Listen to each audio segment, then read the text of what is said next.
Oi, gente, tudo bom? Bem-vindos ao Tech Club da Martech Co. E hoje, por pedidos, né, a gente está trazendo um tema assim, super relevante. A gente está no mês de outubro, finalzinho do mês de outubro, e hoje a gente vai falar um papo que pode até parecer que é um papo de mulheres, mas não é um papo de mulheres. A gente vai falar sobre Outubro Rosa.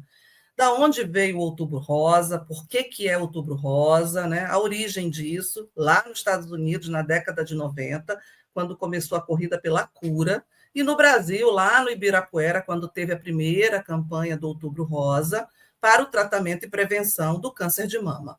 Esse lacinho que a gente usa, que é distribuído nas campanhas, ele representa empatia, solidariedade pela cura. E é por isso que ele representa esse mês tão importante para as mulheres, mas que não é só um mês, a gente vai falar muita coisa. E para a gente falar sobre esse tema aqui no Tech Club, que é um canal de tecnologia, como é que a gente está trazendo saúde? Por quê? Porque a tecnologia está ali, ó, juntinha com a saúde. O segmento de saúde é o que mais utiliza tecnologia. Segmento de saúde e segmento financeiro. São os tops na utilização de tecnologia. E para a gente conversar sobre isso, eu tenho 3 convidados aqui que eu acho que vocês vão gostar muito. E eu vou trazer eles aos pouquinhos para vocês saberem quem é que está aqui com a gente no Tech Club. Então, assiste até o final, clica no sininho, dá um curtir, deixa suas perguntas, que a gente vai responder todas para vocês. Porque o canal aqui, o objetivo é ter, quanto mais interação a gente tiver sobre o tema, mais a gente vai conseguir trazer conteúdos importantes e relevantes para vocês. Então, eu vou adicionar aqui na nossa conversa uma mulher assim, lá do Nordeste, né? Uma pessoa assim super carismática, em que a gente vai falar um pouco sobre tecnologia daqui a pouco com ela. Bem-vinda, Andréia, aqui ao Tech Club. É um prazer ter você aqui com esse sorriso maravilhoso aí no rosto. Olá, Ida, tudo bom? Bom, meu nome é Andréa Salsa, sou analista de previdência, fui diagnosticada em dezembro de 23 com câncer e hoje estou passando pelo processo já de remissão. Estou aqui, né, para a gente conversar um pouco sobre o tema. Obrigada, Ieda. Muito Que bom, obrigada pelo Andréia. convite. Que bom, Andréia. Mas eu também vou trazer aqui meu parceiro de todas as horas, né? Já vou colocar ele logo aqui, porque é o César Nascimento. Muita gente já conhece, ele já faz parte aqui do canal, já está com a gente. E aí, César, tudo bem? Como é que a gente vai falar aqui do Outubro Rosa hoje? Boa Agora noite, sim. Ida. Boa noite, Andréa. É um prazer estar aqui novamente nesse canal, que sempre que posso eu assisto, porque sempre tem conteúdo novo e interessante para a gente acompanhar. E temos convidados importantes hoje, né? E a gente vai falar sobre uma questão que eu acho que é muito relevante, que é a conscientização, né? Para a prevenção, e também um relato sobre quem já passou pelo processo e vem trazer aqui uma mensagem de muita esperança para quem também esteja vivendo o mesmo processo. Mas a gente também tem um terceiro convidado, e ele é o especialista, porque a gente está trazendo um cirurgião. A gente está trazendo aqui o doutor Rafael. Tudo bom, doutor Rafael? Boa noite. Se apresente aqui para o nosso público, e o senhor é que vai tirar aqui as nossas dúvidas técnicas desse mundo, né, dos médicos. Boa noite, Eda. Boa noite, Andréa. Boa noite, César. Agradeço aí o convite, né, participar, para a gente esclarecer a maior quantidade de dúvidas, né, principalmente nesse período, né, que é uma campanha bastante importante, né, não só nesse período, mas todos os dias, né, todos os meses do ano, tá bom? É isso aí, é todos os meses do ano, é todos os dias. Vocês devem perceber pelo esse sotaque lindo que tem aqui, que a gente está com o pessoal de Recife, né? Esse sotaque é bonito do pessoal de Recife. Eu estive no Nordeste semana passada e voltei encantada com uma coisa que se chama atendimento e relacionamento, que é a capacidade do nordestino saber atender de forma nata, né? Que aqui no eixo sul-sudeste a gente fica fazendo técnicas de customer experience, é só ir para o Nordeste falar com o nordestino que a gente é bem atendido. Mas a gente vai começar o programa aqui, é um prazer estar com todos vocês, e a gente vai trazer vários temas aqui e mostrar para vocês a realidade que é viver um problema que é um câncer de mama, não é fácil. Eu, como mulher, também tenho meus medos, tenho minhas dúvidas, e aí também vou utilizar aqui o doutor Rafael para tirar minhas dúvidas, porque não, e a Andréa com toda a experiência. Mas a gente vai entrar num bloco que é um bloco que tem uma importância enorme dentro de qualquer doença, e principalmente do câncer de mama. A gente está falando de humanos, somos nós que vivemos isso, essa conexão humana é de extrema importância. E o Outubro Rosa, né, como ele foi intitulado, por que foi outubro? Porque tem a mudança ali do hemisfério, tem toda uma lógica que chegou ao ser o mês de outubro, por que a cor rosa representa solidariedade, afeto, carinho, por isso que foi utilizado esse lacinho que significa você está junto, você abraçou, você acolheu, e isso é importante. Então, mas isso vai muito além de cor de campanha, né? A gente vai muito além. Quando a gente vive isso, a gente está precisando de cuidado, né? Mas além do cuidado, a gente busca informação. Então, eu vou começar com a Andréa, porque ela viveu, né? E ela é uma vitoriosa, e ela enfrentou várias batalhas. Mas o que representa para você a gente ter hoje uma campanha de Outubro Rosa? E o que você acha que isso agrega? O que representa para você, André? Queria te ouvir. Fala com o nosso público aqui, que eu acho que o teu depoimento, eu acho que é o vital aqui entre nós três. Nossa, é muito importante esse Outubro Rosa para a gente levar a conscientização do exame, tá? Do toque, da mulher se tocar, dela se conhecer, sabe? Isso é muito importante. E de fazer, de fato, o exame de rastreio é muito importante, sabe? E da gente, como você mesma falou, dessa empatia, desse cuidado, sabe? No momento que eu ainda estava sendo diagnosticada, como eu fui bem recebida em todos os ambientes que eu fui, sabe? Todas elas, assim, eu chorava muito e todos me abraçavam e diziam assim, tem cura, tem cura, tem cura, você vai se curar. Então, como isso é importante, sabe, Eda? Como esse abraço, essa palavra, as pessoas dizendo, eu estou orando por você, eu estou rezando por você, eu estou cuidando de você. E você também se permitir ser cuidada, sabe, Eda? Isso é importantíssimo. Então, o Outubro Rosa, ele é bastante significativo. Mas não só o Outubro Rosa, como todos os meses do ano, é bastante significativo. Inclusive, Andréa, outubro para você ainda é mais especial que é seu aniversário, né? Não estou sabendo, olha aí. Obrigada. Outubro realmente é bem significativo. É meu aniversário, eu faço aniversário dia 20 de outubro, né? E essa questão do seu Outubro Rosa no mês do meu aniversário é mais do que vibrante, sabe? É um renascer de fato. Bem, César, você tinha colocado uns pontos que você queria chamar a atenção sobre além desse posicionamento da Andréa, que eu queria que você compartilhasse, que a gente conversou antes, que eu acho que é relevante aqui nessa live e importante para a gente compartilhar com as pessoas.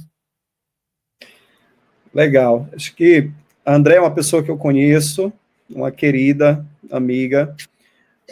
Acompanhei todo o processo de Andréa. E um dos motivos da gente estar aqui, a gente vai falar um pouquinho sobre isso daqui a pouco, mas um dos motivos é ter acompanhado de perto esse processo da Andréa.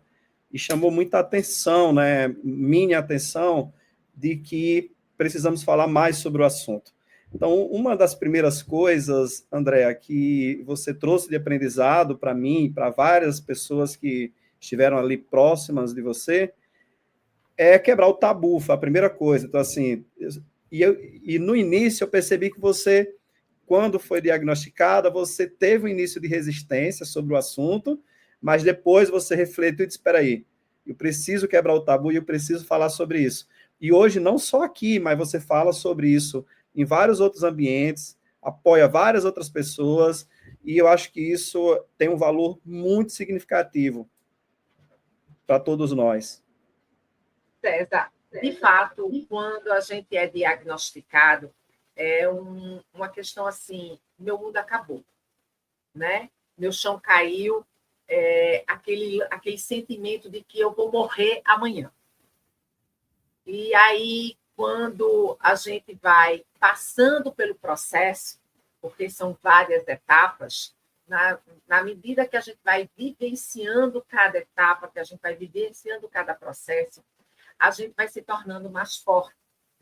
E aí eu tenho a necessidade de compartilhar o meu sentimento e de levar fé e esperança para as pessoas, de dizer assim, olha, eu estou aqui, eu estou no processo de cura, você pode também ser curado. Porque hoje a gente, quem não tem o câncer, conhece pelo menos uma pessoa que tem, infelizmente, né? O câncer de mama, ele acomete muitas pessoas, e principalmente mulheres e homens também. O doutor Rafael pode falar sobre isso muito melhor. Porém, você se sentir acolhido por uma pessoa que está passando, que passou por aquele processo, é muito bom. Você ter uma palavra de carinho e de conforto e mostrar, olha, eu estou aqui. Eu estou aqui. Sabe? Isso engrandece e fortalece quem está junto, quem está escutando. Então, o meu propósito é justamente esse, de mostrar para as pessoas que o câncer ele tem cura, sim. E tem sim, aí eu queria ouvir um pouco do doutor. E não tem empatia maior do que essa, né? Se colocar no lugar do outro e tentar passar para ele um caminho que já foi transcorrido antes, né? Vai até além da empatia, né, César? A gente chega na compaixão, né? Que eu acho que é o mais difícil, empatia. Mas eu queria ouvir o doutor Rafael sobre essa data, sobre essas campanhas na área médica. Eu sei o quanto vocês buscam a racionalidade, porque vocês lidam com vidas, né? Que é uma das atividades mais difíceis que tem, que é lidar com a saúde, com a vida, e nessa hora com o medo, né? Porque eu acho que o que assola, que a Andrea falou, a gente entra naquele desespero do medo. Pô, eu peguei um câncer e agora? Eu vou morrer, a primeira coisa que a gente pensa, não tem como não pensar nisso, né? Ainda é uma doença que nos assola e a gente se preocupa e muitas vezes a gente não sabe nem como prevenir. Eu queria ouvir de você, doutor Rafael, que a gente entra nesse medo e eu queria ouvir uma visão técnica, médica, sobre a importância da data e sobre a importância de como a gente tem que se preparar para isso, além de uma campanha. Então, Ieda, essa parte da conscientização, né, desse câncer de mama, de forma histórica, ela foi iniciada em 2002, né, como você bem falou dessa importância, e aí essa campanha só entrou de fato nas leis federais a partir de 2018. Né? Tem até uma campanha bem famosa que era assim, câncer de mama, #SeToque, né, que era uma campanha com duplo sentido. Na questão de conscientizar, né? Na questão de você procurar aquela diagnóstico precoce, né? Para você, porque justamente o diagnóstico precoce ele está relacionado a um bom prognóstico. É justamente isso que a Andrea falou, né? Quanto mais cedo você for diagnosticado, quanto mais cedo você procurar fazer esse rastreio, que são esses exames que a gente faz, né? Que é no termo americano, o screening, né? Melhor seu prognóstico. Então, e o outro sentido era justamente do promoção daquele autoexame, né? Que hoje, né, que através dos consensos, né, que a gente tem europeu, americano e até da própria orientação do Ministério da Saúde, o que a gente não é que perdeu a validade, que perdeu o sentido do autoexame, não é isso.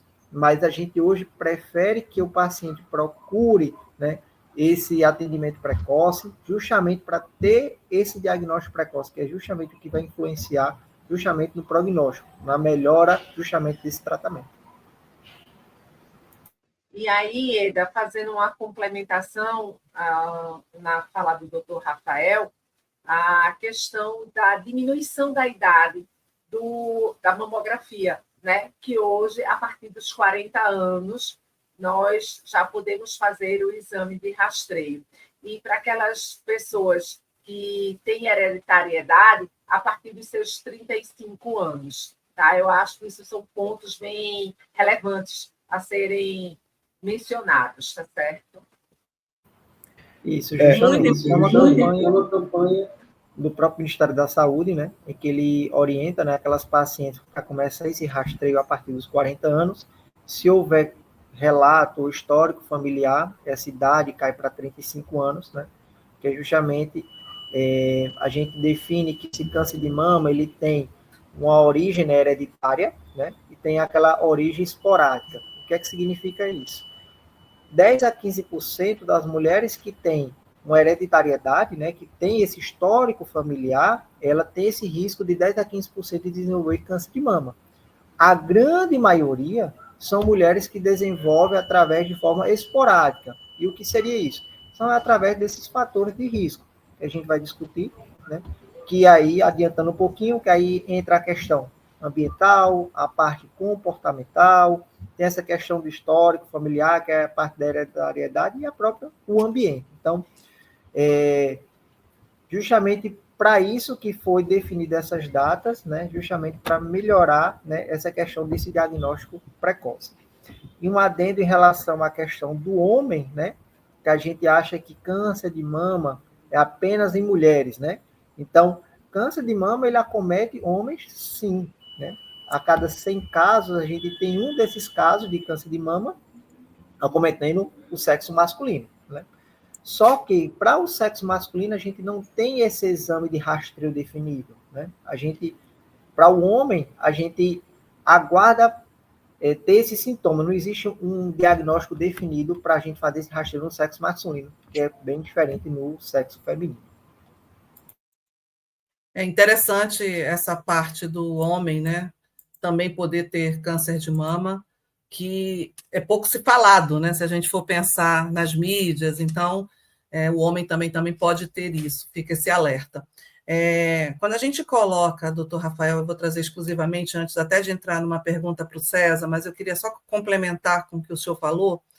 Quando a gente coloca esse diagnóstico precoce, 30, 40, existem algumas regras na União Europeia que não seguem essa conduta de fazer vários exames radiológicos por outros fatores. Como é que o senhor enxerga isso? Eu, por exemplo, que fico lá e cá, eu venho ao Brasil fazer meus exames. Aí já é uma dúvida minha, eu continuo fazendo no Brasil anualmente todos os exames necessários para a gente rastrear alguma coisa. Isso é um padrão que o Brasil também pode vir a adotar ou a gente realmente tem que rigorosamente fazer todos os anos? É uma dúvida, essa pergunta veio no grupo de mulheres que eu participo e eu trago aqui para o senhor.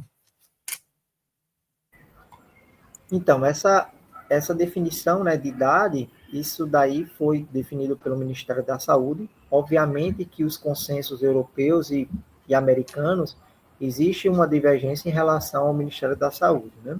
Por exemplo, uma mulher, você vai fazer essa investigação desse câncer de mama até os 75 anos, certo?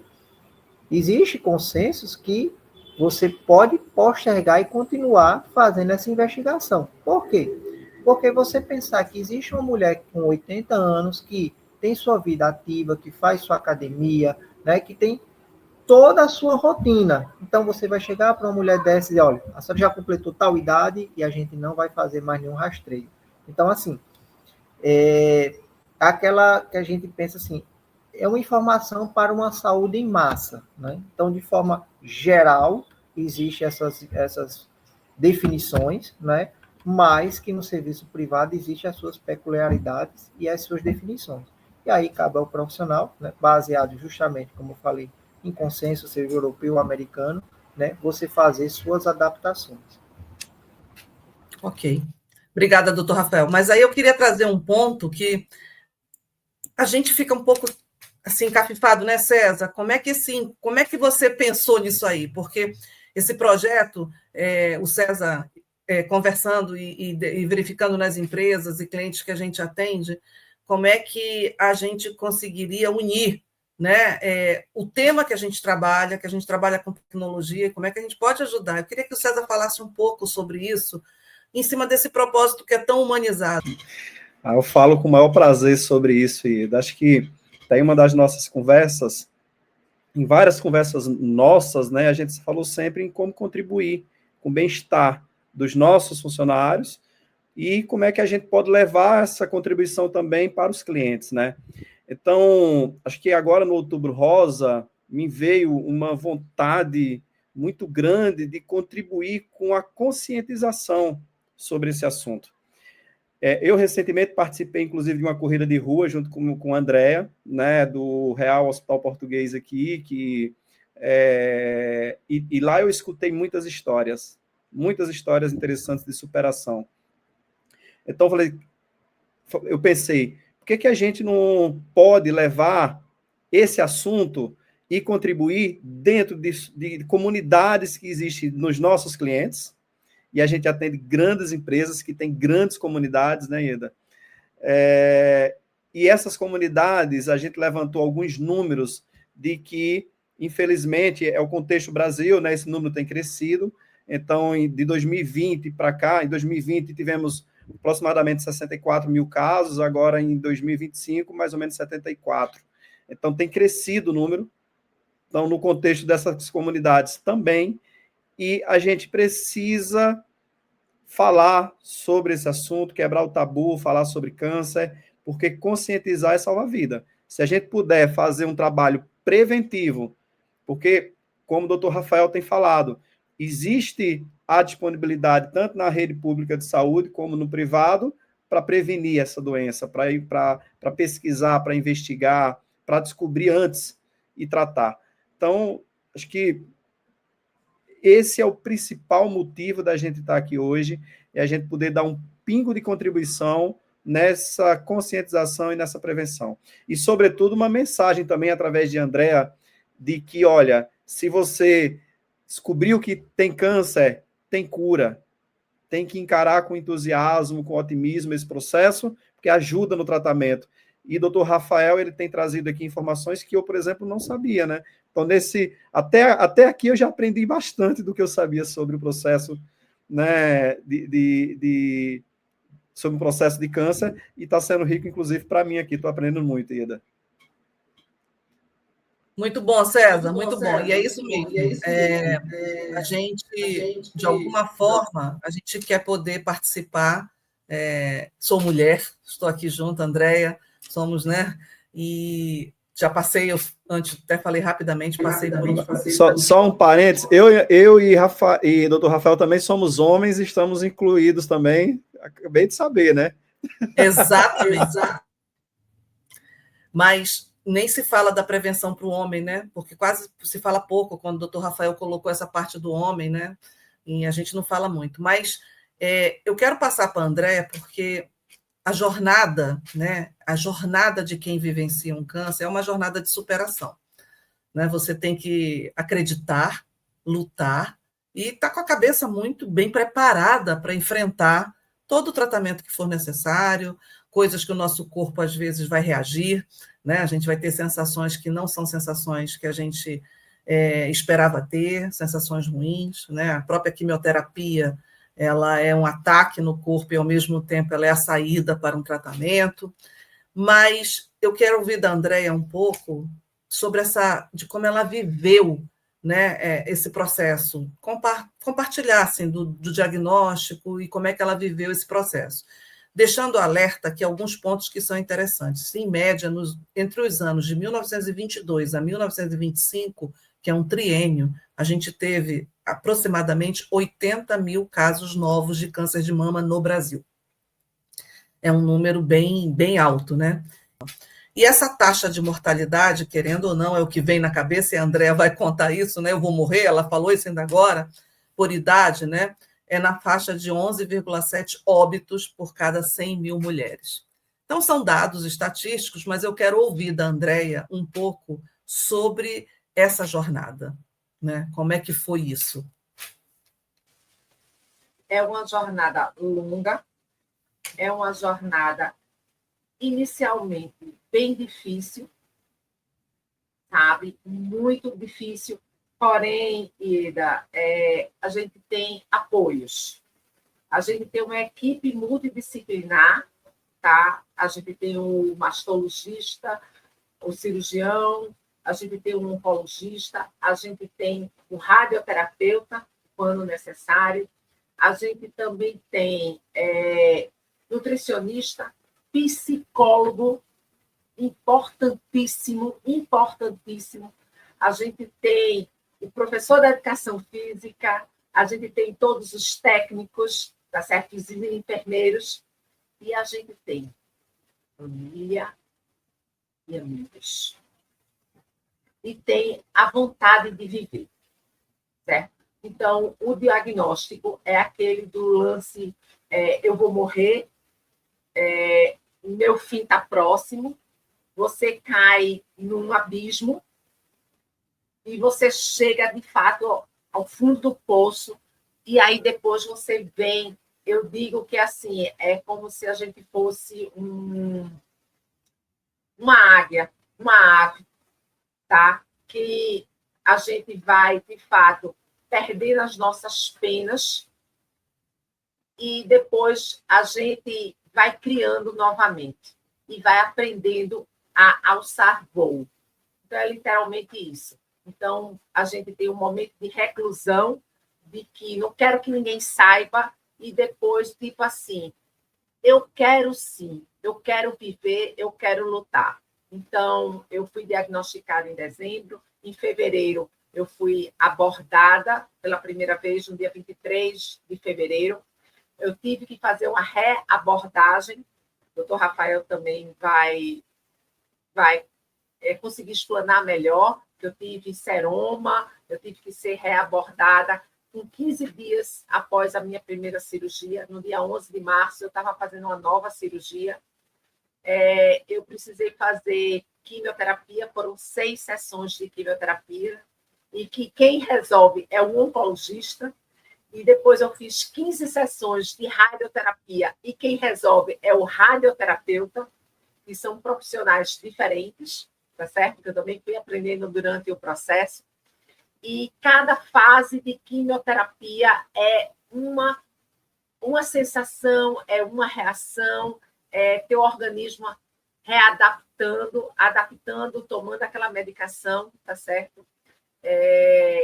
Na véspera os meus ciclos de quimioterapia eram a cada 21 dias, e na véspera do meu segundo ciclo, que foi no dia 30 de abril, foi o meu segundo ciclo de quimioterapia, que também é uma data marcante, porque é aniversário do meu pai. Na véspera, no dia 29, eu resolvi raspar a minha cabeça, sabe? E eu te digo com toda certeza que naquele momento, naquela hora, eu senti que minha cura viria. Foi naquele momento que eu disse assim, agora eu estou preparada para ser curada. Até então, você fica assim, eu não sei o que é, eu não sei o que me espera, eu não sei o que vai ser. Mas naquele momento veio algo dentro de mim e disse, agora você está pronta para ser curada. As sessões, elas não são fáceis. Eu não coloquei nenhum catéter. Todas as minhas sessões, elas eram pelo nervo periférico, tá? Ou pela veia, nervo não, desculpa, pela veia periférica, tá certo? A minha mama acometida foi a direita, daí o meu braço direito, ele não pode ser furado, eu não faço exame de sangue, eu não faço nada no meu braço direito, é tudo pelo meu braço esquerdo. As veias, elas vão ficando ressecadas, elas vão ficando duras, dói, certo? Porque cada dia anterior à sessão da quimioterapia, você precisa fazer exame de sangue para saber se você está pronta para receber a quimioterapia, tá certo?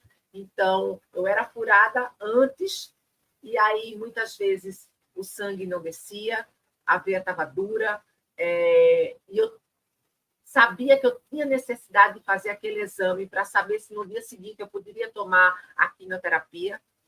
Então, eu também encontrei uma pessoa que me abraçou e que tem todo o cuidado, todo um carinho para fazer esse meu exame, tá certo? Então, eu escolhi aquele local para sempre fazer ali com aquela pessoa especificamente. São os anjos que aparecem, né? Parecem muitos anjos, né, André? Não.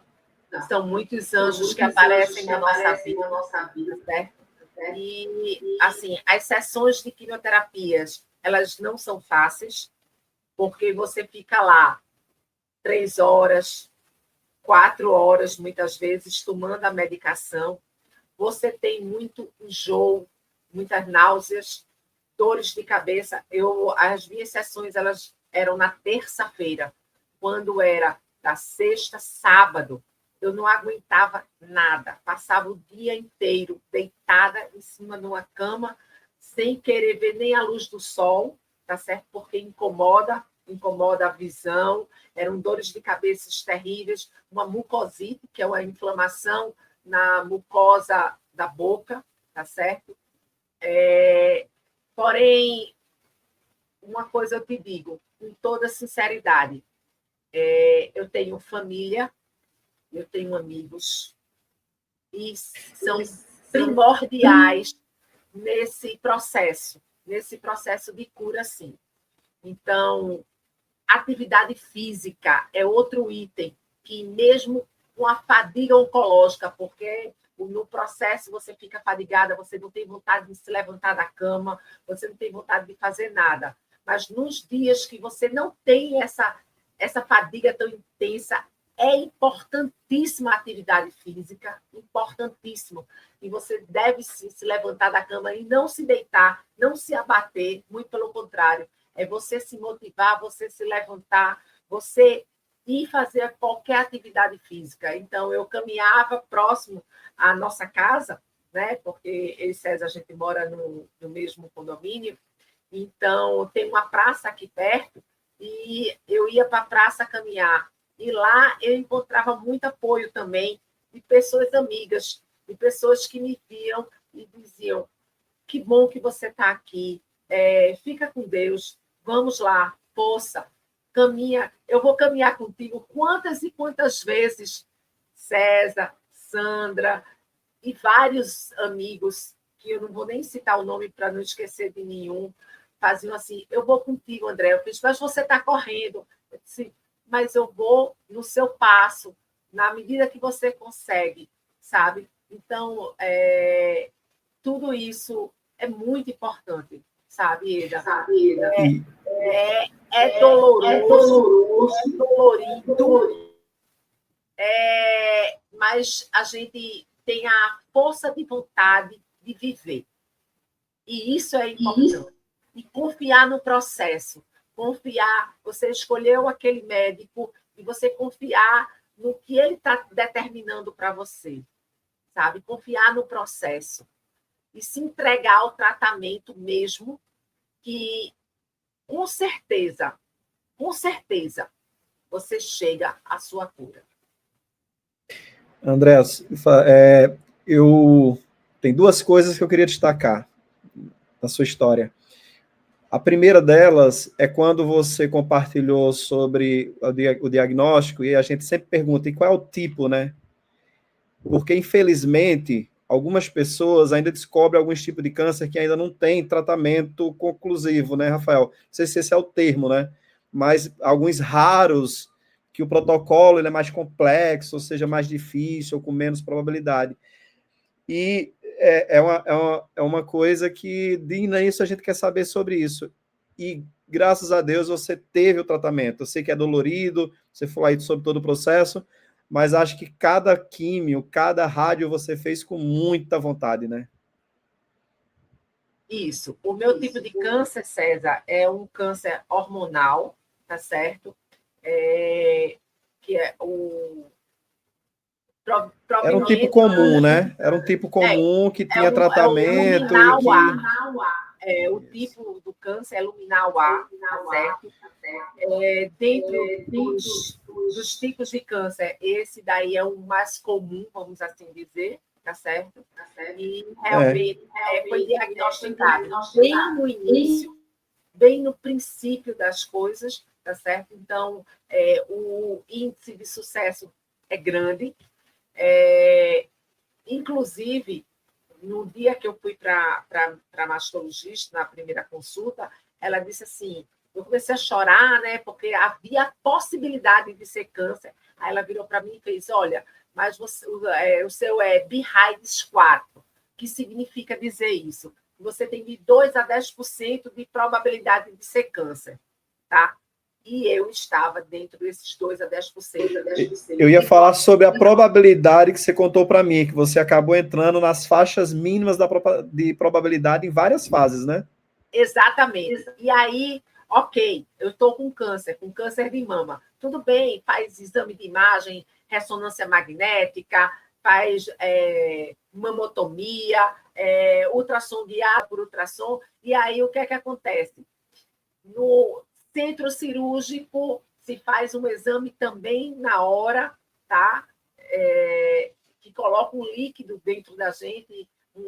E aí, o que aconteceu? Neste momento, foi diagnosticado que a minha axila também estava comprometida, que eu tirei 3 linfonodos, dos quais um foi positivo. Também estava dentro dessa probabilidade. Tanto que eu virei para a médica e disse assim, olha, doutora, probabilidade comigo não funciona muito bem, certo? Porque eu...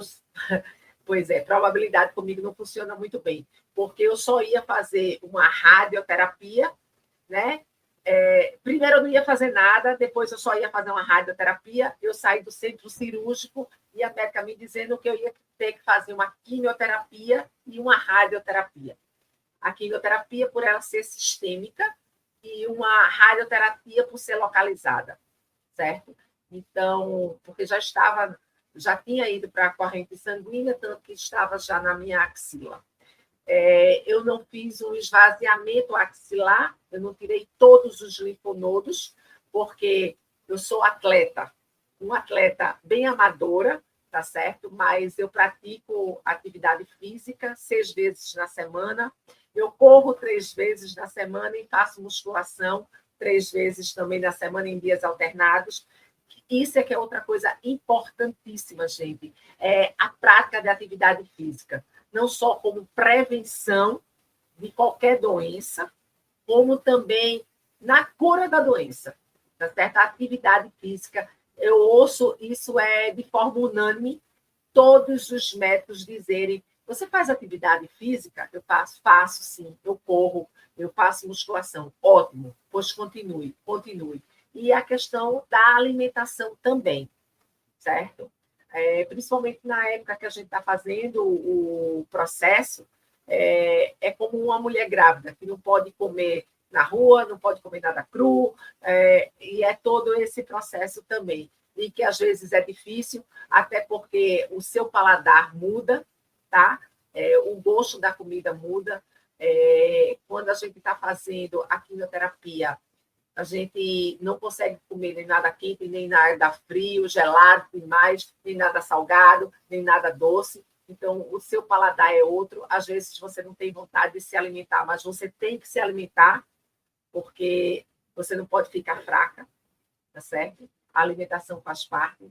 Então, é um somatório de coisas que são importantes para que a gente se levante. Isso é bem importante. Isso é bem importante que a Andréa está colocando, porque quando a gente pede para ela explicar essa vivência, né, existe todos esses percalços que tem que se passar, né, com sensações que não são agradáveis, né, desafios que o nosso organismo tem que se preparar para alcançar, né, do tratamento, e principalmente um equilíbrio emocional para conseguir suportar todo esse processo, né? Isso é importante. Então, corpo sã, mente sã, isso é importante muito em qualquer diagnóstico, em qualquer tratamento. E aí, nesse bloco que a gente está falando, a Andréa falou várias reações que ela teve, né? Dores de cabeça, enjoo. Alguns a gente conhece, são muito falados no mercado, outros são muito pouco divulgados, e aí fica aquele medo das pessoas não saberem. Aí eu queria ouvir um pouco, tecnicamente, do doutor Rafael, a gente ouviu tudo que a Andréa sentiu, doutor, como é que ela enfrentou isso na realidade, né? Essa jornada é uma jornada, que é uma jornada longa, não é uma jornada rápida, que a gente vai, faz uma cirurgia, sai de lá como fosse um apêndice, no outro dia você está em casa. Não é assim, tem todo um processo, mexe com o fator emocional da mulher, que é a mama, né? A mama, que é tão importante no corpo feminino, mexe com o layout da gente por causa de perda de cabelo, que esses tratamentos também mexe com a saúde física, que a gente fica debilitado ao extremo. E aí eu queria ouvir um pouco quais são hoje, que alertas a gente pode ter para que toda mulher, ao enfrentar isso, saiba como percorrer, ou para evitar enfrentar isso, em relação a evitar um câncer de mama. Eu queria ouvir tecnicamente, baseado na experiência que a Andréa colocou, de todas essas sensações, ela mostrou um sensitivo, um sensorial aí, que a gente fica tentando idealizar que jornada complexa, que você tem que ser muito forte para aguentar isso. Como é que a gente tecnicamente enxerga isso e esses alertas que você poderia deixar aqui para a gente, para o público, para evitar ou enfrentar, né? Você só tem essas duas palavras. Então, Ida, justamente esse é o papel importante, né? Esse é digamos assim, é o carro-chefe dessa campanha, que é justamente essa questão desse diagnóstico precoce. Porque eu venho falando isso de forma repetida. Você falou justamente na questão da incidência, né? Hoje, então, a gente está naquela alta incidência de casos anuais, né? Entre 73 mil casos anualmente. E tem um outro aspecto que vem chamando muita atenção, que é o número de incidência de mulheres jovens, ou seja, abaixo de 40 anos, com diagnóstico de câncer de mama, né? Então, no começo a gente falou muito daquela questão do autoexame, né? De que as mulheres teriam que fazer aquele autoexame da mama. De que maneira? Sempre, geralmente, depois de 7 dias após o início da menstruação, para evitar aquele fator confundidor, né? Porque existe nódulos que são nódulos benignos, que estão em relação com o seu ciclo menstrual, né? Então, a gente geralmente orienta a fazer esse autoexame 7 dias após. Só que o que acontece? Quando a mulher ia ter sintomas, né? Quais são os sintomas daquele nódulo, daquela lesão neoplásica? É você perceber aquele nódulo um pouco móvel, né? Aquele nódulo com característica fibroelástica ou endurecido, né? Saída de secreção espontânea, é bom deixar bem frisado disso, porque algumas mulheres faziam aquela expressão do mamilo e saía uma secreção e achava que era, isso aqui é um câncer de mama. Não, são lesões, são secreções de forma espontânea, né? Então, assim, essa campanha é justamente para evitar que chegue a esse estágio, né? Por isso que a idade, o Ministério da Saúde está preconizando você fazer esse rastreio de 40 anos, mulheres com histórico familiar com 35 anos, e aí lança-se mão mamografia, ultrassom, ressonância, né, como a Ieda falou, como a Andréa falou, também a questão do painel genético, né? Eu acredito que a Andréa deve ter feito o painel genético justamente isso aí, para ver os tipos, né? Que é até a pergunta do César, né? Então, existem tipos, né, de câncer de mama que a gente chama de alta penetrância e média penetrância. O que é que significa isso? São aquelas formas que sejam, digamos assim, de forma mais linguagem comum, aquela de alta malignidade e baixa malignidade, sabe? Então, assim, são exames que a gente vai lançando mão, mas que precisa ter a ideia de que esses exames são de forma precoce. Por isso que a gente bate novamente na mesma tecla. Precisa se fazer o rastreio, né? Enquanto a questão um fator bem importante, né? Como eu tinha falado antes, é justamente os fatores de risco. Por quê? A nossa vida é uma vida bem estressante, é bem corrida. Então, a gente acaba aqui achando que o estresse é um fator de risco importante. A nossa alimentação, que a gente usa e ingere muito produto industrializado. Olha, eu preciso estar aqui, daqui a pouco eu tenho que estar em outro lugar, então eu acabo pulando etapas e acabando deixando de estar comendo dietas saudáveis, né? Até a própria Andrea falou, olha, a minha dieta hoje é totalmente regular, então eu tenho que evitar certos tipos de alimentos. Mas isso é uma coisa que a gente tem que se fazer antes do diagnóstico, né? Que é um fator de risco também, que é justamente aqueles fatores de risco comportamentais que a gente chama, né? A própria ingestão de bebida alcoólica, né? Se a gente for ver, aquela paciente que tem um costume de tomar sempre uma tacinha de vinho todo dia, então você já vê que tem uma dosagem alta de ingestão de álcool. Então, Isso também contribui para a incidência do câncer de mama, né? E um outro fator importante é justamente a obesidade, né?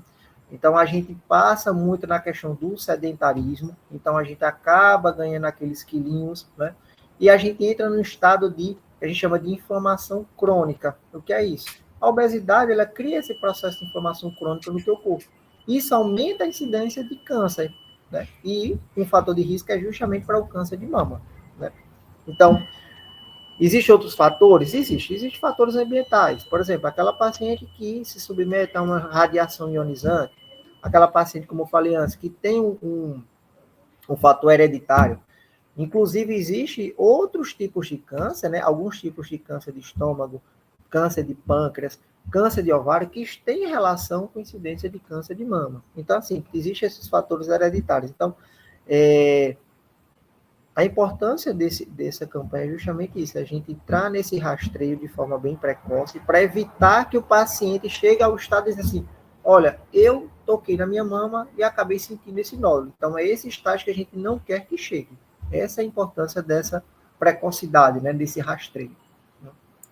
E, doutor Rafael, existe hoje, no dia a dia, nos consultórios, o senhor é cirurgião, né? Você trabalha com cirurgias, abordagens tecnológicas que ajudam vocês nesse rastreamento, que salva vidas nesse campo? Como é que, tecnologicamente, a medicina no mundo, e principalmente aqui no Brasil, está pronta para isso?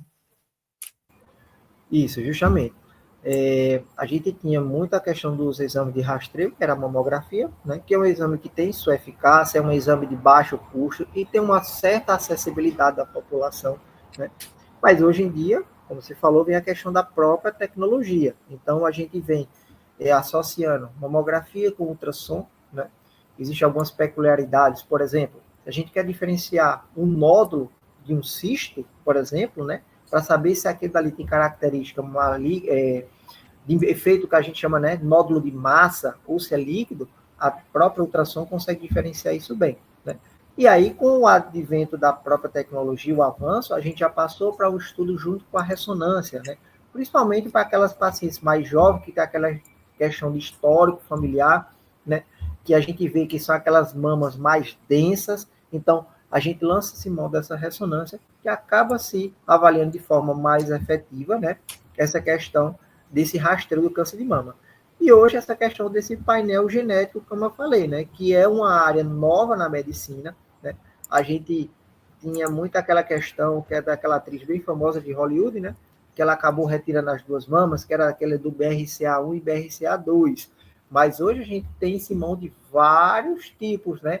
A gente tem que check 2, então assim, é uma ciência que é chamada, né, o teste oncogenético, né? Então, assim, uma tecnologia nova, justamente para a gente pegar e rastrear vários tipos genéticos disso daí, justamente para a gente fazer esse rastreio e conseguir de forma mais efetiva esse diagnóstico precoce. O senhor falou aqui que o homem tem câncer de mama. Eu até botei a frase, o homem também pode ter câncer de mama. E o que é feito? Como é que o homem faz o diagnóstico? É igual da gente, de mulher, a gente se toca, faz os exames de mamografia. Como é que funciona? Não se faz mamografia, o homem não tem mama. Só uma curiosidade para falar para os homens aqui do canal também. Isso. A gente não tem um exame de rastreio como existe o exame para a mulher, né? Que existe o exame que é a mamografia e a ultrassom. Então, a gente não existe essa definição. Olha, o homem, a partir de tal idade, tem que fazer ultrassom, tem que fazer algum exame para rastreio. Então, a incidência, né, como eu falei, a cada 100 casos de câncer de mama, um caso é um câncer de mama em homem. Então, tem uma incidência, né? Então, acaba-se descobrindo, né, esse câncer de mama em homem, mesmo naquele homem que, olha, a minha família tem histórico familiar de câncer de mama em minha mãe ou minha tia, numa mulher. Eu tenho que fazer algum exame de rastreio? Não existe essa definição de exame de rastreio.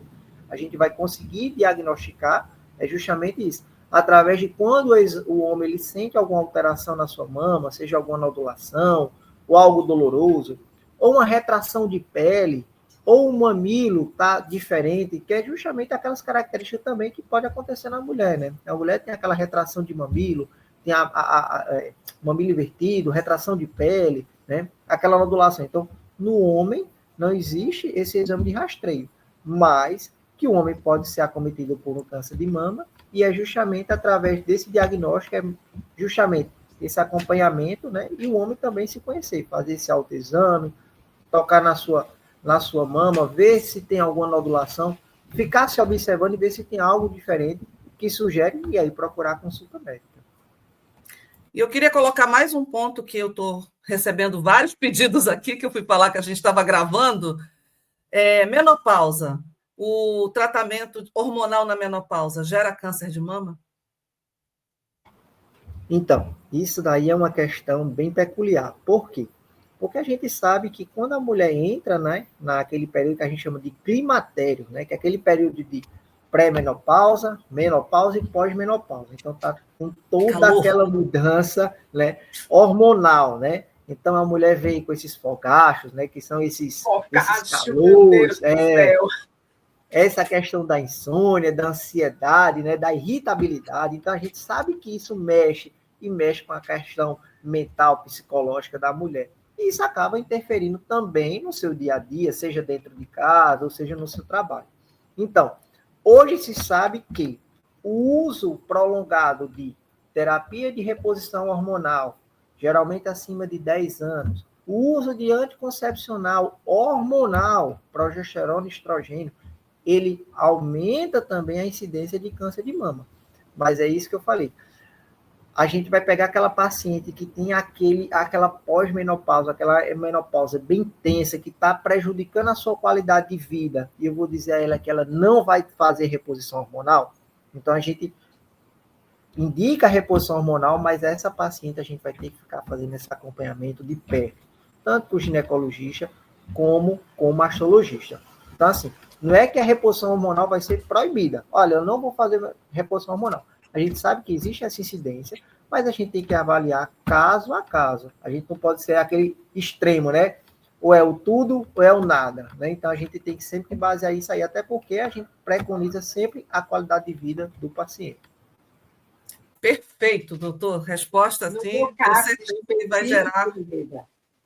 Oi? Licença. No meu caso específico, eu não posso fazer reposição hormonal, tendo em vista que meu câncer é hormonal, tá certo? Então, eu estou passando, também está sendo provocada uma menopausa em mim, porque apesar de eu estar com 52 anos, eu não tinha entrado ainda na menopausa quando eu fui diagnosticada, tá certo? Então, eu tomo um medicamento justamente para provocar uma menopausa, né? Precoce. Isso. Precoce, entre aspas, né? 52 anos já não é tão precoce, né? Não é tão precoce, vamos lá. Mas, assim, para provocar uma menopausa, tá certo? E, inclusive, eu usava DIU antes. Eu usava DIU. E na hora que eu fui diagnosticada, eu tive que tirar o DIU. Eu tirei o DIU no consultório da própria mastologista. Foi ela mesma que retirou o DIU, sabe? Porque eu já não podia usar mais nenhum tipo de hormônio. Então, por exemplo, eu tenho todo esse fogágio, né? Eu passo por isso daí, e eu não posso usar o hormônio. Eu tenho que conversar tudo com o meu médico para ver o que é que a gente faz. Então, o leque é o meu, vamos dizer, acessório, o meu amigo. Eu fico o tempo todo, eu tenho um leque para poder ficar literalmente me abanando, porque vem um calor assim de dentro, sabe? Aí você vê aquele negócio, daqui a pouco você passou. Aí vem aquele frio, entendeu? Enfim, é por aí. Mas... Eu sei bem. Mas como o doutor Rafael estava falando, né? A questão do hormônio também, do uso do hormônio, e tem também a questão, vamos dizer assim, da menarca precoce e da menopausa tardia, que foi justamente o meu caso. A menarca precoce com 9 anos e a menopausa tardia, porque aos 50 anos eu ainda não estava na menopausa, entendeu? E o uso de hormônio durante esse período. Isso. A questão de você ter uma menarca precoce ou a menopausa tardia, né? Geralmente a gente define que menopausa tardia é após os 55 anos. Isso aí são fatores de risco que aumentam a incidência, né, de câncer de mama. É justamente esses dois períodos, né? E realmente, paciente que tem câncer de mama, a gente contraindica, né, essa reposição hormonal justamente por conta de todos esses fatores que a gente já falou. E só uma observação na questão do DIU, né? Não é que uma mulher que tem câncer de mama, por exemplo, não vai poder utilizar o DIU, porque, como a gente falou, existe câncer de mama e aí está se aumentando a incidência de câncer de mama em mulheres jovens, né? Então, assim, existe uma mulher jovem que tem aquele seu desejo de engravidar, né? Então, assim, a gente vai ter que fazer algum tipo de método anticonceptivo, contraceptivo dessa paciente. Então, o que é que a gente vai ter que fazer? A gente vai ter que lançar mão do DIU, o DIU de cobre. Né? A gente esquece aquele DIU de Mirena, que é um DIU hormonal, né? Obviamente, e a gente utiliza esse DIU de cobre justamente como esse método, que é o método adequado para esse tipo de paciente. Viu só, César? Você sabia disso? Perfeita colocação, doutor Rafael. O meu era o DIU, o hormônio, que era o Mirena, né? E é por isso que teve que ser retirado. Colocação perfeita. Entendi Bem quase certo, tudo. bem Depois certo. eu vou pesquisar o que é um DIU. Brincadeira, eu sei exatamente o que é. Mas é muita informação e eu estou aprendendo muito, tá? Aprendendo muito. Muita coisa que eu não fazia nem ideia. Não, mas isso é o bacana, porque imagina que muitas mulheres, o nosso canal vai para um grupo grande de mulheres também, né? E muitos homens nem sabiam de alguns pontos que a gente está colocando aqui, e que vale a pena, se você quiser se aprofundar, a gente também pode colocar em contato aqui a Andréia, o doutor Rafael, né? Se tiver perguntas, se as pessoas queiram tirar suas dúvidas, a gente pode ser o catalisador dessas perguntas e compartilhar com eles e eles entrarem em contato e vocês falarem com eles. Mas procure seu médico também, né, doutor Rafael? Os médicos estão prontos e aptos para tirar essas dúvidas, e a gente tem muitas dúvidas, concorda, doutor Rafael? Sim, justamente. A gente sempre deve estar procurando ajuda médica, né? Qualquer sintoma, qualquer algo diferente no nosso corpo, né? Porque a melhor pessoa que nos conhece somos nós mesmos. A gente está lá todo dia olhando, se vendo no espelho, né? Opa, é algo de errado, não tem aqui, eu não tinha isso antes. Então, assim, qualquer dúvida, qualquer alteração no seu corpo, tem que se procurar ajuda médica quanto antes, né?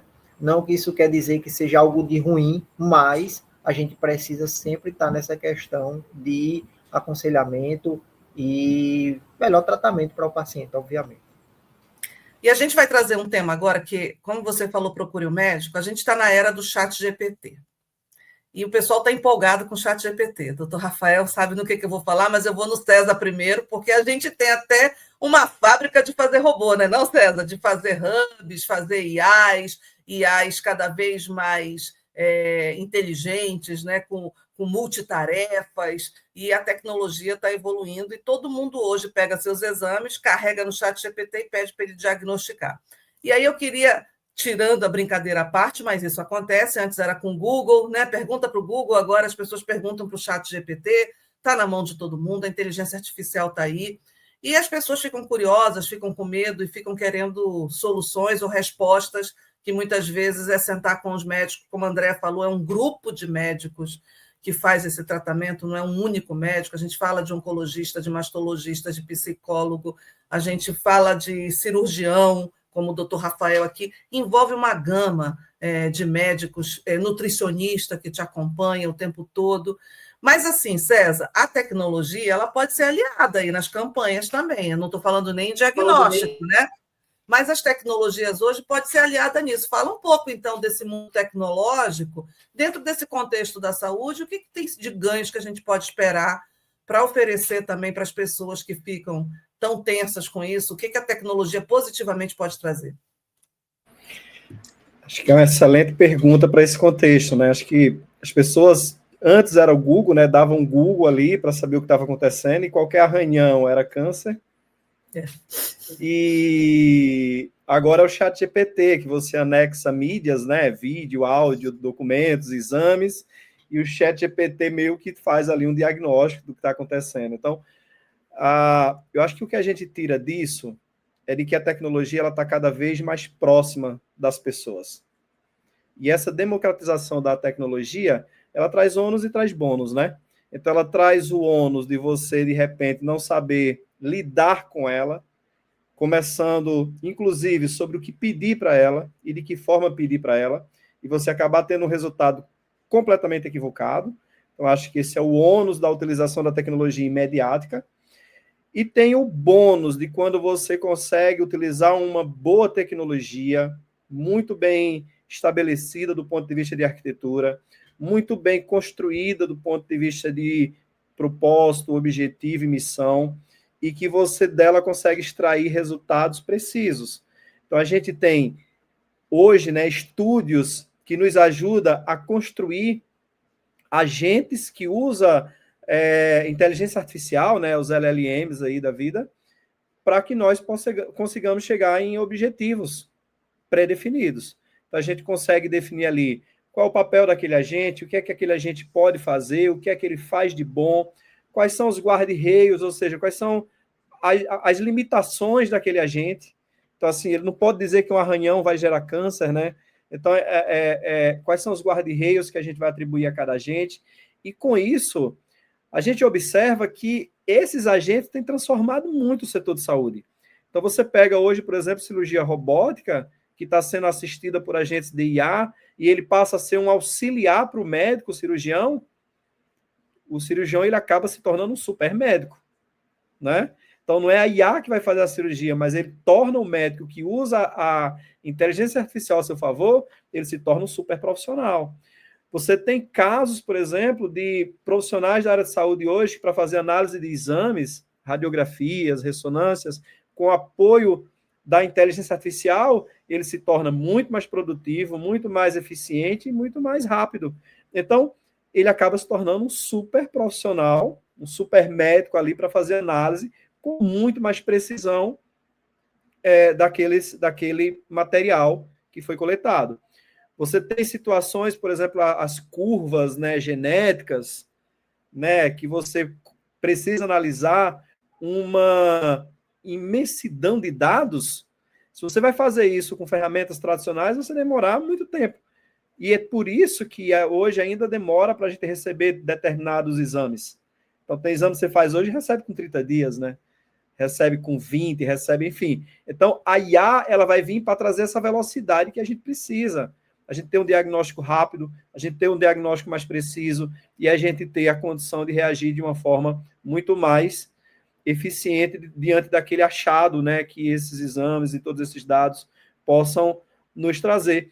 E eu queria até destacar que durante a pandemia, a área de tecnologia ela foi determinante para a continuidade do serviço de saúde, através da telemedicina. Então, foi a telemedicina que permitiu a continuidade de tratamentos, a conversa do médico-paciente, atendimento até de urgências, né? E eu tive casos em casa, por exemplo, de precisar fazer consultas emergenciais e ter que entrar ali por uma videoconferência com o médico de plantão, e isso acontecer de uma forma rápida e sem contaminação do vírus lá na rua. Então, acho que todas as tecnologias que envolvem hoje a telemedicina, que não é só o vídeo, né, mas é a assinatura eletrônica de um atestado médico, que tem validade legal, né, que o médico manda um receituário que o médico passa para você de forma digital. Então, veja o quanto a medicina evoluiu usando tecnologia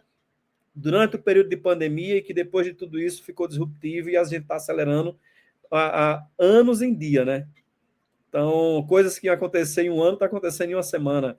E isso, não tenho dúvida, que traz para a área de saúde um avanço significativo. E, Eda, a gente tem lidado com isso todo dia, né?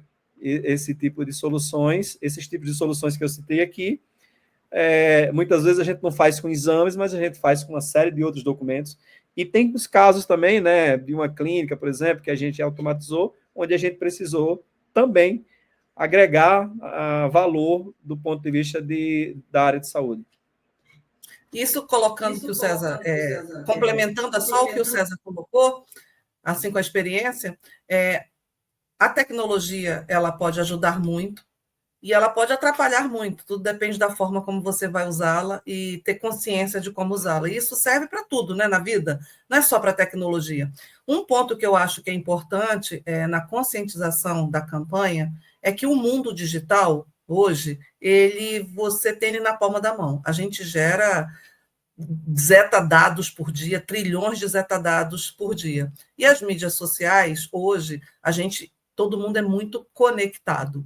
E estar conectado faz com que a comunicação chegue muito mais rápido, porque todo mundo a gente tem mais celular no mundo do que pessoas, né? Em quantidade de pessoas. Então, com isso, eu consigo propagar mais a comunicação para as pessoas sobre isso. E um ponto que eu queria colocar aqui é como Andréas, a gente precisa ter mais Andréas, mais projetos Andréas, mostrando isso nas mídias, nos blogs, nos programas, não só nos programas de TV aberta, mas falar com o público através das mídias. Um site, uma página no Instagram hoje tem muito mais representatividade e acesso do que um programa na televisão. Então, essa capacidade de conscientização através das mídias sociais, por exemplo, é uma ferramenta de alto valor se você quiser propagar isso cada vez mais. E aí eu queria levar uma pergunta para o doutor Rafael, que às vezes isso é muito criticado, de conscientização de mídia, porque os médicos, hoje, eles fazem muitos vídeos e eles estão muito nas mídias. Eu sou a favor, tá? Eu acho que os médicos vindo falar com os pacientes nas mídias sociais cria um relacionamento, uma conexão, e que faz com que a gente conheça mais determinados temas e que a gente se aprofunde mais. Então, o médico é um catalisador e ele é o que leva, além de catalisar as pessoas para chamar para esse ponto, médicos e pessoas que tiveram a doença são pessoas que podem deixar depoimentos e criar essa informação para criar conscientização. Então, eu queria ouvir, doutor Rafael, como é que o senhor enxerga isso hoje, da presença dos médicos nas mídias sociais? Não são todos, a gente tem um bom volume, mas não é muito, e riscos, né, também, que às vezes tem médicos que exageram, tem médicos como qualquer situação, mas os ganhos que a gente tem hoje dessa conscientização, né, que a gente falou, o César falou da tecnologia fazendo toda a leitura de dados, só em ler dados, medicina é diagnóstico, e diagnóstico é utilizado através de dados, então a IA, o alimento dela é o dado, ela se alimenta de dado, então quanto mais dados a gente tem, mais ela se alimenta. Como é que o senhor vê hoje o médico digital? Porque o mundo é digital. Então, é até uma pergunta que eu vou colocar para todos aqui. Nesse mundo digital, como é que o médico consegue levar a informação de cuidar de si, cuidar do outro? E como é que você, Andréia, usando as mídias, eu não sei a tua presença, né? Como é que com a tua presença você consegue escalonar o teu conteúdo para milhões de pessoas em minutos? Como é que você vê isso hoje na medicina, que era uma área mais restrita, né? Falar com os médicos era mais difícil.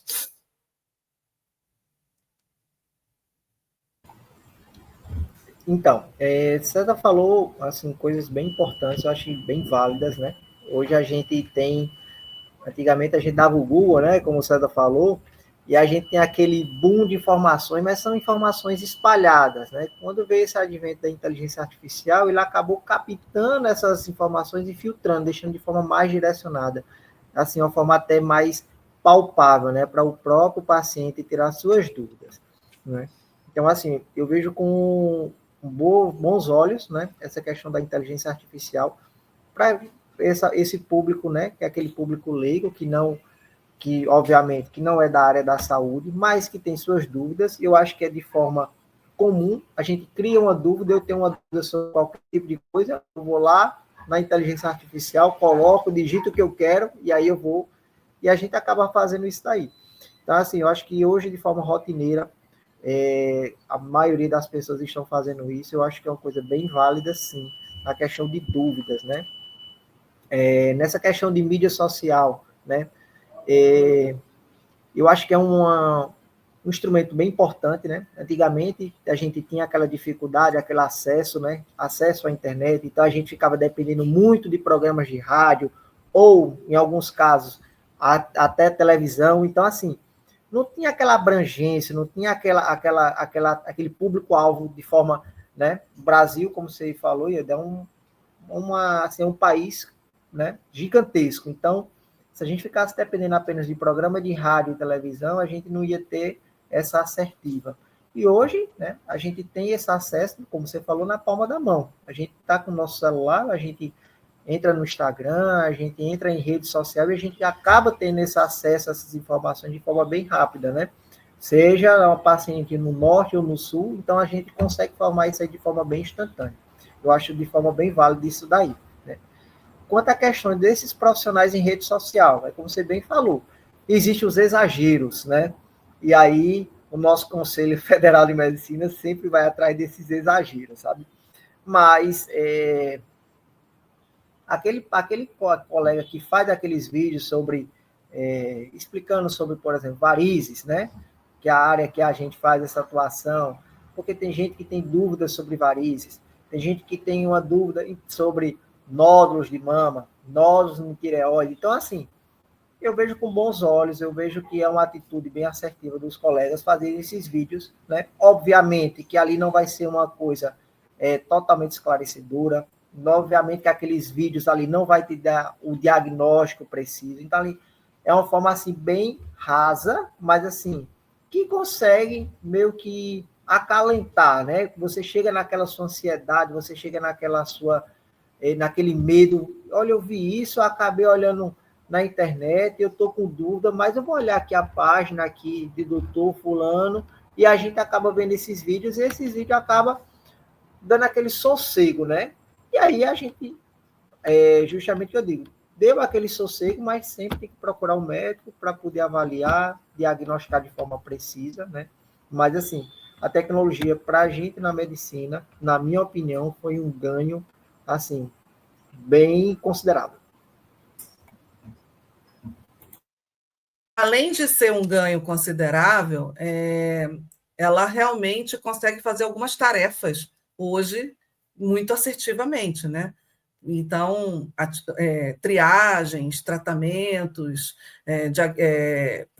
protocolos, algumas coisas são tarefas que as atividades médicas ou a atividade organizacional pode ser rápida, a pessoa que recebe um diagnóstico, e aí, André, eu vou já passar a bola para você, tem urgência, né? Nessa hora a gente quer saber de tudo, a gente quer entender como tudo funciona, e a gente tem ainda dificuldades com curadorias sobre o tema, né? E a gente também tem dificuldades de saber a origem e se aquele dado é real e se a gente pode se basear naquilo, porque imediatamente a gente vai procurar, não chat GPT, você vai querer ler tudo antes até mesmo de falar com o médico, a gente faz isso, eu faço isso, recebo os exames, eu faço isso, é correto? Não, eu vou no médico depois e ele lê tudo, mas a gente acaba fazendo isso, a nossa curiosidade, a preocupação com a vida, porque a gente está falando de vida aqui, né? Em qualquer diagnóstico é uma luta pela vida, né? E todos nós temos que lutar até o último instante pela vida, porque é o nosso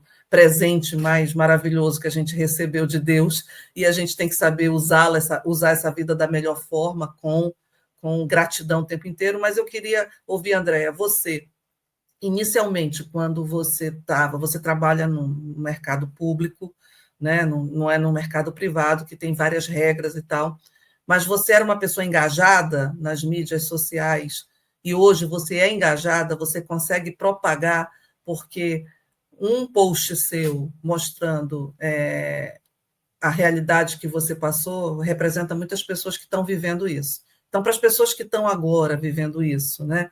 Que frase você deixaria sobre esse Outubro Rosa? E se a pessoa está passando por esse problema, foi diagnosticada agora, que entra num desespero, como é que você acalenta esse coração? O doutor Rafael falou ali a palavra acalentar, é muito bom essa palavra acalentar, a gente precisa, nos momentos de dor, de sofrimento, que a gente busca isso no momento de sofrimento. É que nem a fé, né? A gente diz, eu não acredito, mas se o avião cair, todo mundo reza. Quando é que a gente pega um diagnóstico, o que acontece com isso? Queria ouvir de você isso, André. O que você diria para essa pessoa que vai enfrentar isso agora? Você enfrentou. Em que estágio você está desse enfrentamento? Você está curada? Como é que você está? Eu ainda estou fazendo tratamento, eu tomo a medicação, como eu tinha falado, uma medicação a cada 3 meses, é uma subcutânea, outra medicação a cada 6 meses, que é intravenosa, e tomo um comprimido diariamente, que é o anastrozol, que a princípio durante 5 anos, mas o protocolo, na ocasião, é que a gente vai saber se ele vai ser estendido ou não, tá? Hoje diz que vai ser estendido. A gente também tem, né, alguns efeitos colaterais, inclusive, da medicação, tá? Mesmo sendo essa via oral, certo? Ieda, eu faço mais como exemplo mesmo, assim, exemplo de vida, tá? Eu pratico atividade física, como eu tinha falado, eu participo de um grupo de assessoria de corrida, então a gente termina conversando a respeito, aí as pessoas ficam sabendo, e isso vai se multiplicando. Faz uns 2 meses, mais ou menos, que a amiga de um amigo estava também, eu disponibilizei meu telefone, está fazendo tratamento, eu disponibilizei meu telefone para entrar em contato comigo, para saber, a irmã de uma outra menina. Então, assim, é mais... a divulgação na mídia é mais na atividade física mesmo, na hora que eu estou correndo, a corrida do hospital, como o César mesmo falou, entendeu? Então, assim, correr com um propósito, sabe? Correr com propósito, mostrar que eu estou correndo, que eu faço uma atividade que eu gosto de viver. Tem amor à vida. Eu acho que essa seria a minha mensagem. E mais ainda, tipo, faça seus exames e leve ao médico. Mesmo a gente tendo, sabendo fazer esse prompt, né, do IA, mas leva ao médico, ouve o que é que ele tem para te dizer, e, se diagnosticado, confia no tratamento que está sendo proposto. E você ter uma pessoa ao teu lado, te apoiando, te ajudando, família, amigos, isso é importantíssimo. E você escutar de alguém que também já teve um câncer, ou que tem, e você saber que aquilo, tudo que você está sentindo, não é só seu. É uma coisa compartilhada. Eu acho que isso é muito importante. É esse compartilhamento. Dizer, tu não estás sozinho nessa caminhada. Eu estou aqui contigo, sabe? E de uma pessoa que viveu isso, é muito importante você ter essa ajuda. Dizer, eu não estou só. Eu tenho um apoio. Eu tenho uma rede. Sabe? Isso, para mim, foi primordial. E tem aquele lance do gostar de viver. Eu gosto de viver. Eu quero viver. E eu vivo intensamente. Não é fácil, não, mas ao sorrisão no rosto, eu acho que isso é o que mais vale, né? É acreditar. A vida é isso. Se ela bota obstáculos e se aparece isso aí, é porque você tem capacidade para superar. Eu sempre enxergo assim também. E a medicina está aí para isso, né, doutor Rafael? O que representa para você hoje? A gente está fazendo esse programa. Que mensagem você deixaria, né, para o público que vai estar enfrentando, que se diagnosticou agora, que pode estar num desespero? É sempre bom ouvir, e principalmente de um médico, né? A gente ouviu da Andréia, olha, ela está aí com um sorrisão, está enfrentando, está linda, maravilhosa, com percalços, mas continua com salto alto, é isso que a gente fala, bonita e fazendo a sua corrida. Olha, eu não corro, hein? Olha que coisa, ela corre mais que eu. O que você diria aí, doutor Rafael? Perseverança. Eu acho que a palavra é perseverança. Né? A gente tem um exemplo aí brilhante, que é a Andréia, né? Que está aí na batalha, está vencendo e vai vencer, né? Fé em Deus, né? Isso para a gente, como médico, é gratificante, né? A gente passar, porque o médico também sofre junto com o paciente, né? Porque o paciente tem toda aquela angústia, tem os familiares, mas a gente também sofre, porque a gente quer proporcionar, obviamente, o melhor, e é como você falou, vida é importante. Então, a gente entra nessa batalha junto com o paciente, a gente vai persistir, iremos vencer. Então, o câncer de mama hoje é uma doença que a gente consegue vencer, né? Obviamente que a gente tem nossos medos, né? Isso é normal, né? Tem o medo, mas esse medo não pode nos vencer, né? A gente não pode, como dizia um professor meu, a gente não pode deixar a doença vencer. A gente tem que vencer essa doença. A gente tem que persistir e, no final, a gente vai ganhar essa guerra com fé em Deus, né? Andréa, e existem outras Andréas aí que venceram, que vem nessa batalha e que vai vencer também. Então, a palavra para mim é perseverança, é a esperança de que tem vida, então a gente vai continuar e a gente vai brigar e vamos vencer sempre. E a tua palavra, César, qual seria aí para o câncer de mama? Depois desses dois falarem, Ida, eu só preciso, acho que eu só tenho a agradecer tanto aprendizado que tivemos aqui, compartilhamento dos dois, né, o compartilhamento de quem passou pelo processo, o compartilhamento de quem acompanha as pessoas passando pelo processo, e as orientações muito esclarecedoras, assim, acho que profissional que consegue descrever isso numa claridade solar, como o doutor Rafael colocou aqui, é muito importante, né? Então, eu também, minha mensagem é que outubro tem que ser o ano todo, que a gente, às vezes, assim, eu imagino o que você está passando, mas acho que é impossível, né, imaginar, e a gente tem que, independente se já passou, se não passou, a gente apoiar da melhor forma possível sempre. E eu acho que lembrar já é uma forma de apoiar, incentivar a fazer o exame já é uma excelente forma de apoiar. Então, acho que essa é a minha mensagem, é apoiar sempre para que a gente possa vencer juntos, né? Eu enxergo como esse processo todo, né, que remete à urgência de um diagnóstico, de um tratamento. Eu acho que tem uma palavra aí que é paciência e fé, né? Com fé, você acreditando no médico e em Deus e na sua religião que seja, cada um tem a sua, cada um acredita no que é importante, mas você tem que ter uma base que te fortaleça, né?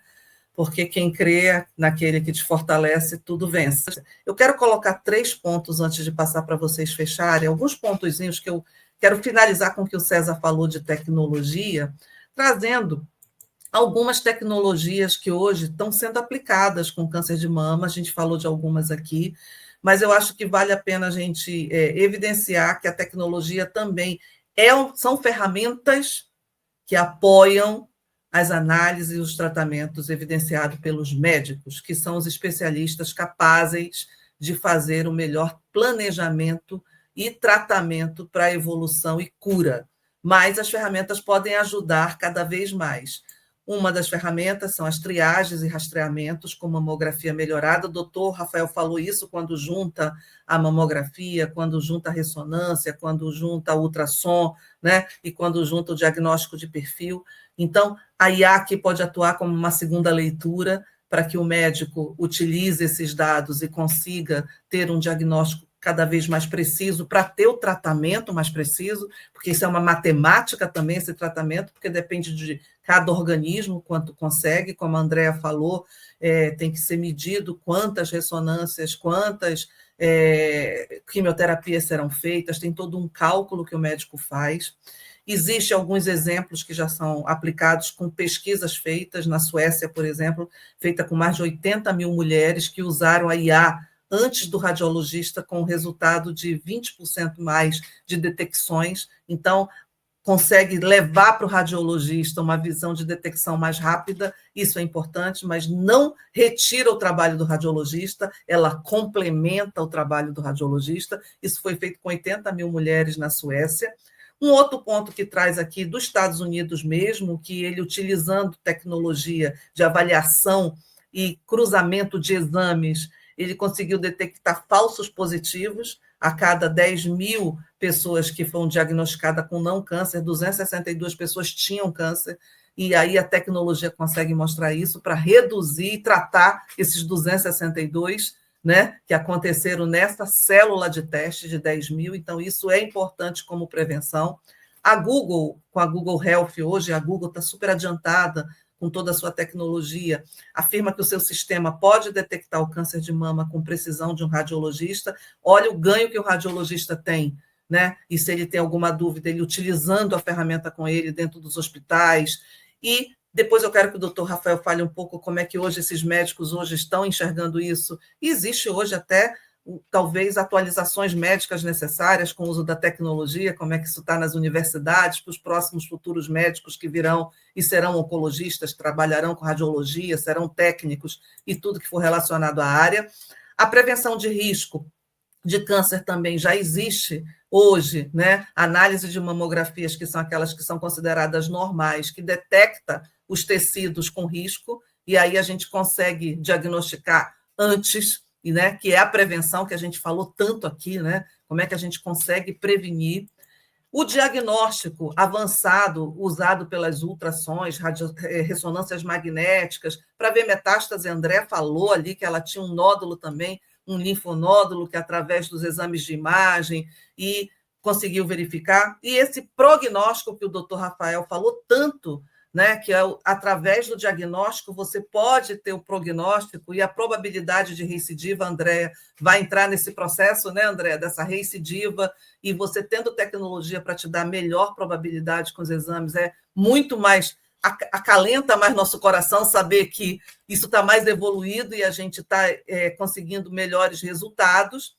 E, por último, né, que é um estudo que tem na UT de Southwestern Center, que desenvolveu um modelo de IA com ressonância magnética para detectar esses linfonodos, tá? E aí você não faz biópsia desnecessária, porque a biópsia já é uma primeira agressão que a gente sofre, né? Porque acaba sendo uma espécie de cirurgia, certo, doutor Rafael? Porque você tira algum pedaço, algum tecido para verificar. Então, eu trouxe alguns exemplos aqui do que a tecnologia está tentando trazer de ajuda para esse mercado, para essa solução. Estou falando especificamente de tecnologias para câncer de mama e queria passar para cada um de vocês para a gente fazer o nosso bloco de reflexão aqui, né? E inspiração. Eu vou começar aqui com o doutor Rafael, trazendo essa visão técnica, né? Depois eu vou passar para o César e eu quero terminar com a Andréa, porque a Andréa é a nossa inspiração aqui e ela vai fechar para a gente isso. Doutor Rafael, é com você agora. Sem dúvidas, a tecnologia ela veio a somar, né? Que é justamente esse o objetivo, né, da medicina, é justamente isso, é ter uma celeridade, né, no diagnóstico e, obviamente, quando a gente tem uma celeridade no diagnóstico, né, a gente também tem um desfecho favorável, né, a gente tem um bom prognóstico.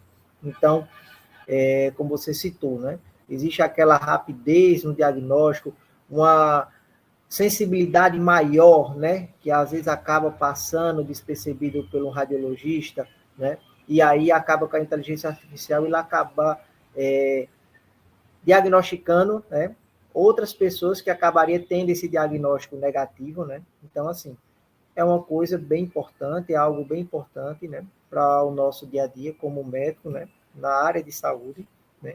Quanto às questões das biópsias, é um grande advento, né, porque você vai submeter o paciente a um trauma cirúrgico, né, que você vai pegar fragmentos, né, ou partes, ou a própria linfonodo inteiro, então você submete aquele trauma, todo aquele estresse, né, cortes, mutilações do paciente, então se você consegue fazer isso de forma não invasiva, né, através dessa ressonância com essa inteligência artificial, então assim, é um grande ganho para a medicina, e, obviamente, para o próprio paciente. Então, assim, a inteligência hoje artificial vem a somar, né, e nos ajudar e auxiliar, com certeza, nessa celeridade e ajudar, obviamente, ao próprio paciente.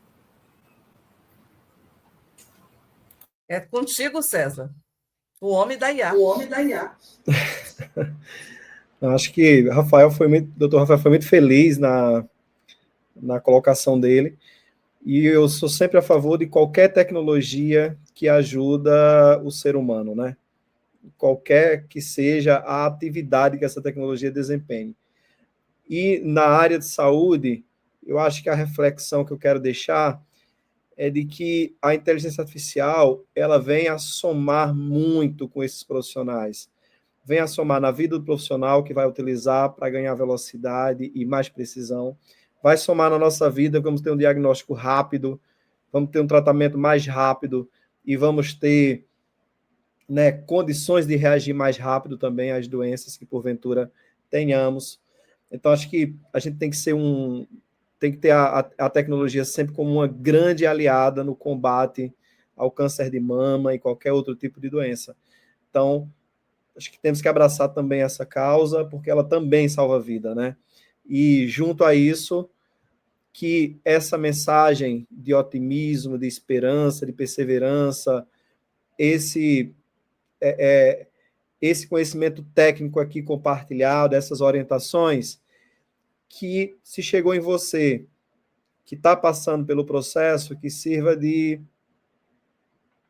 motivação, né? Que sirva de uma base de alicerce para você perceber que o caminho, ele tem uma jornada, mas você consegue chegar do outro lado, né? E que é difícil, que dói, que tem o processo, mas graças a Deus que tem o processo. Porque o mais triste é não ter o processo para percorrer. Graças a Deus que tem as opções aí que o Dr. Rafael, que a Andrea colocou aqui.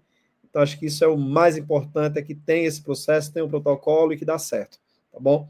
E para você que não é o caso de estar vivendo o processo, continue se prevenindo, né? Continue fazendo seu toque, sua busca, seu mapeamento, né? Tem um termozinho que foi colocado aqui, rastreamento. Continue fazendo o rastreamento, que ele salva a vida, ele é muito importante. E eu espero que, se nós tocamos alguma pessoa, conseguimos motivar alguma pessoa a fazer tudo isso que a gente falou aqui, acho que já valeu muito a pena a gente ter gravado e compartilhado aqui esses conteúdos, tá? Andréia, vamos lá. Essa parte de IA, eu realmente vou deixar para vocês que são plenos conhecedores, né? Vocês, enquanto profissionais da área, doutor Rafael, enquanto médico, eu deixo com vocês. Para mim, seria mais a mensagem, de fato, do autocuidado, de você se olhar, de você se avaliar, de você se amar e permitir também que o outro te ame, que o outro te ajude quando você se está passando por esse processo. Se permitir ser ajudado, sabe, Ida? Que eu acho que hoje é uma coisa muito difícil, principalmente para nós, mulheres, que somos dessas que fazemos tudo. Nós tomamos conta de casa, tomamos conta de filho, temos marido, somos profissionais, trabalhamos fora. Então, essas multitarefas fazem com que a gente seja muito empoderada e que, com isso, a gente não permita que o outro cuide da gente. Então, é a gente ter esse olhar, né? Esse olhar para dentro de si e o olhar para o outro. Essa empatia pelo outro. Eu acho que isso é muita importância. Então, a mensagem é amor. Que a gente se ame e que a gente ame o próximo. Então, eu queria muito agradecer, né, a Dr. Rafael aqui por várias explicações, coisas que não conhecia. E se as pessoas quiserem te encontrar, Rafael, você tem suas mídias sociais, você tem um local, o seu consultório, eu sei que você está em Recife, deixa teus contatos aqui para o nosso público, quem quiser procurar o Dr. Rafael. Eu queria agradecer aí a oportunidade, Eda, a você, a César, né? Foi um prazer conhecer a Andrea, né? Agradecer essa oportunidade de estar falando sobre um assunto tão importante, né? Não só, como o César colocou, não só nesse mês, mas, assim, todos os meses, todos os dias, a gente sempre tem que estar sempre observando, né? E nos cuidando, né? Essa é a palavra certa. A gente tem que estar sempre cuidando do nosso corpo, do nosso bem-estar, né? É aquela, como você bem falou, Ieda, corpo sã, mente sã, tá certo? Qualquer dúvida, qualquer coisa, estou à disposição de todos. Estou à disposição, pode fazer perguntas e a gente está aqui para se ajudar sempre. Um grande abraço para todos. Andréia. O meu Instagram é @salsa_Andrea1. Estou super disponível para todos que quiserem tirar dúvida, no que eu puder ajudar, para as pessoas que estão passando por esse processo. Eu estou aqui para compartilhar, né, os sentimentos, nem que seja apenas para escutar, tá? Então, estou super à disposição e só tenho a agradecer a todos vocês. Obrigada pelo convite, César. Obrigada, Ieda, por me conhecer tão bom agora. Doutor Rafael, muito obrigada pelos esclarecimentos também. Viu? Forte abraço para vocês. César Nascimento, @workfacility, seu recado. Esse já é o meu contato, né? Bem, eu só quero finalizar agradecendo de coração a Rafael, que aceitou esse convite e que veio aqui e fez uma contribuição incrível, de verdade. A Andréa, que abriu o coração, falou a sua história e nos deixa muito incentivado a continuar apoiando e batalhando por essa causa também. E, Andréa, acho que a palavra para você é generosidade. Sempre foi uma pessoa muito generosa. E isso é um ato de generosidade, compartilhar, apoiar, trocar, e tudo isso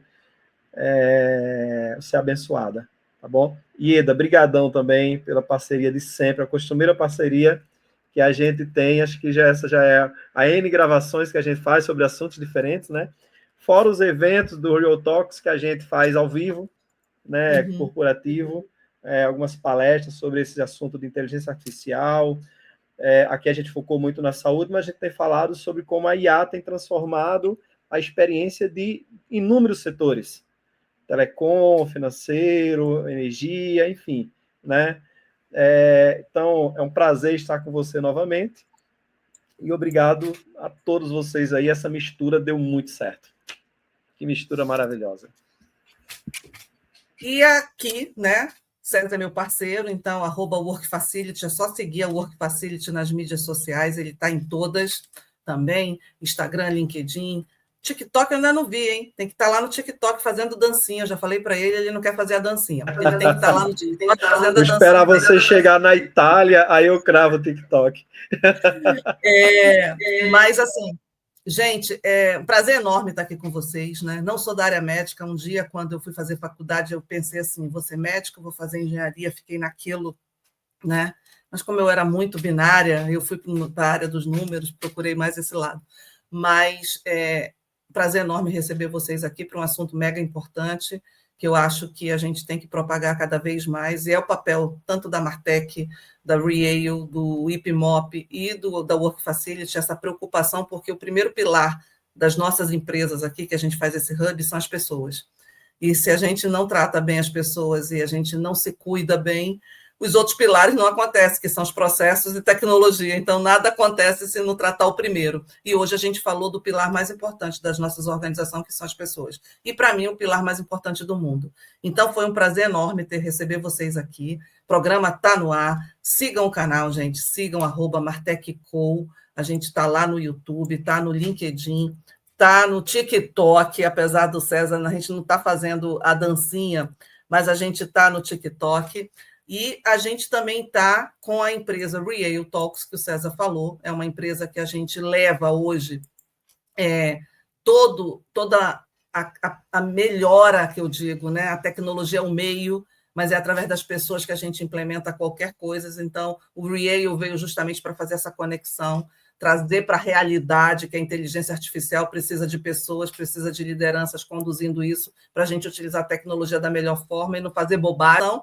E a gente também tem o IPMOP, que é um instituto de pesquisa no Rio de Janeiro, com sala em que a gente testa através de tudo que a gente quer implementar, a gente faz tarefas de focus group e a gente ouve quem? Pessoas. É através das pessoas que a gente consegue fazer conexão com qualquer coisa. Então, o elo de tudo, que está no centro de tudo, são as pessoas. Então, obrigado a todos por esse evento que a gente fez aqui hoje, e a gente vai fazer outros, e qualquer pessoa que queira se comunicar com a Andréa e com o Dr. Rafael, pode procurar a gente, pode procurar a Martech Co, Real, Work Facility, IPMOP, que a gente vai responder para vocês. E se você quiser deixar um vídeo, mandar um vídeo para a gente, falando, e se você viveu essa experiência, se você é mais uma Andréa neste mundo, e você quer compartilhar com outras pessoas que estão vivendo isso, para levar a sua história, fazer o seu storytelling, manda para a gente, entra em contato com a gente através das nossas mídias sociais, que a gente vai pegar teu vídeo, vai preparar ele e vai colocar nesse contexto também. Obrigada, César, obrigada, Rafael, obrigada, Andréia, e obrigada a todos que nos ouviram e que vão ouvir nosso evento aqui. E se você curtiu, naturalmente você vai clicar no sininho, vai dizer gostei, vai deixar uma mensagem para a gente, vai deixar uma mensagem para cada um dos participantes aqui, para a gente saber se você curtiu ou não. Manda para a gente que a gente quer receber e quer saber o que você achou do nosso programa. É a Martech Co, é a Work Facility juntas fazendo esse evento para vocês. Tchau, gente!